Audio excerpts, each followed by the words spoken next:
আসসালামু আলাইকুম। সবাইকে বায়োহাবের পক্ষ থেকে শুভেচ্ছা জানাচ্ছি। আমি শামীমা নার্গিস। আজকের ক্লাসের শুরুতেই থাকছে মাইটোকন্ড্রিয়া। মাইটোকন্ড্রিয়া প্রকৃত জীবকোষের এক গুরুত্বপূর্ণ অঙ্গাণু। এটি শক্তি উৎপন্ন করে এবং প্রতিটি জীবকে বেঁচে থাকতে ও শক্তি উৎপন্ন করতে মাইটোকন্ড্রিয়ার ভূমিকা অপরিহার্য। মাইটোকন্ড্রিয়াকে বলা হয় কোষের শক্তি ঘর। মাইটোকন্ড্রিয়া বিভিন্ন ধরনের হতে পারে, যেমন দণ্ডাকার, গোলাকার। 1998 সালে বিজ্ঞানী ভেনরা প্রথম মাইটোকন্ড্রিয়া আবিষ্কার করেন। এখন আমরা দেখব মাইটোকন্ড্রিয়ার গঠন। মাইটোকন্ড্রিয়া দ্বিস্তরী এবং এর স্তর দুটি লিপোপ্রোটিন দিয়ে গঠিত। বাইরের দিকে থাকে বাইরের মেমব্রেন এবং ভেতরে থাকে ভেতরের মেমব্রেন, এবং দুই মেমব্রেনের মাঝখানে একটা ফাঁকা জায়গা থাকে।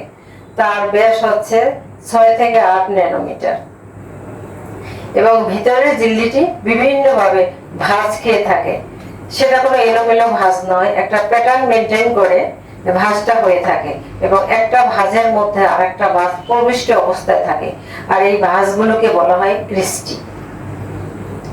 এবং এই ভিতরের ঝিল্লির মধ্যে এক ধরনের তরল পদার্থ থাকে যার নাম হচ্ছে ম্যাট্রিক্স, এবং এই ম্যাট্রিক্সের মধ্যে বিভিন্ন ধরনের এনজাইম, কোএনজাইম, রাইবোজোম, ডিএনএ ইত্যাদি থাকে।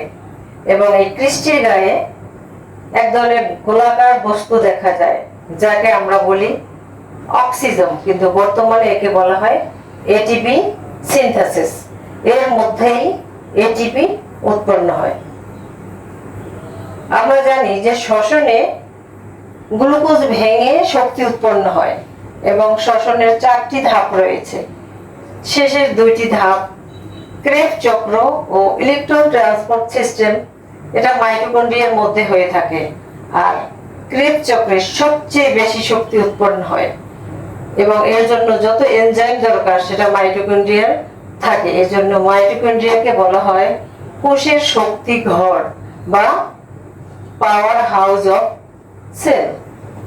তাহলে আমরা মাইটোকন্ড্রিয়ার গঠন দেখলাম। এটি দ্বিস্তরী, অর্থাৎ রাসায়নিকভাবে লিপোপ্রোটিন দিয়ে গঠিত। এর মধ্যে ম্যাট্রিক্স থাকে, আর এর ভাঁজগুলোকে বলে ক্রিস্টি।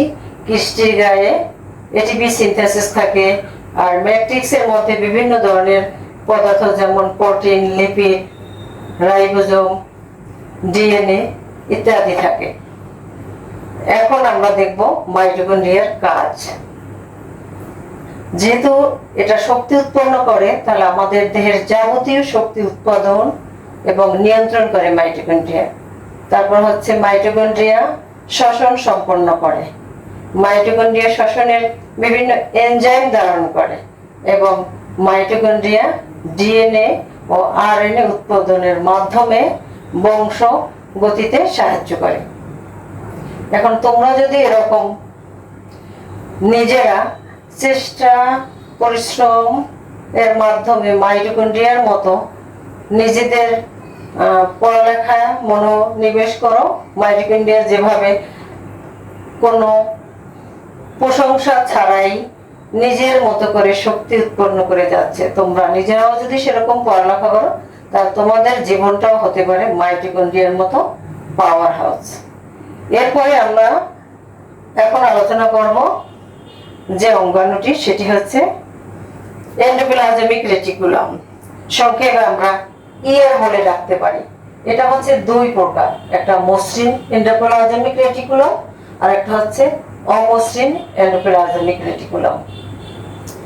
মসৃণের গায়ে কোনো রাইবোজোম থাকে না, কিন্তু অমসৃণ হচ্ছে এন্ডোপ্লাজমিক রেটিকুলামের গায়ে রাইবোজোম লাগানো থাকে। এর কাজ হচ্ছে প্রোটিন উৎপন্ন করা, এবং অমসৃণ যেটি, যার মধ্যে রাইবোজোম লাগানো থাকে, সেটি প্রোটিন সংশ্লেষণ করতে পারে। আর মসৃণ যেটি, সেটি উৎপন্ন করে বিভিন্ন ধরনের হরমোন। তাহলে আমরা এন্ডোপ্লাজমিকের গঠন দেখলাম, আর এটা আকারের উপর ভিত্তি করে 3 ধরনের, যেমন সিস্টার্নি যেটা চ্যাপ্টা এন্ডোপ্লাজমিক রেটিকুলাম, তারপর থাকে ভেসিকল যেটা ফুসকার মতো, আর একটা থাকে দণ্ডাকার। এখন আমরা যে অঙ্গাণুটি দেখব সেটি হচ্ছে রাইবোজোম।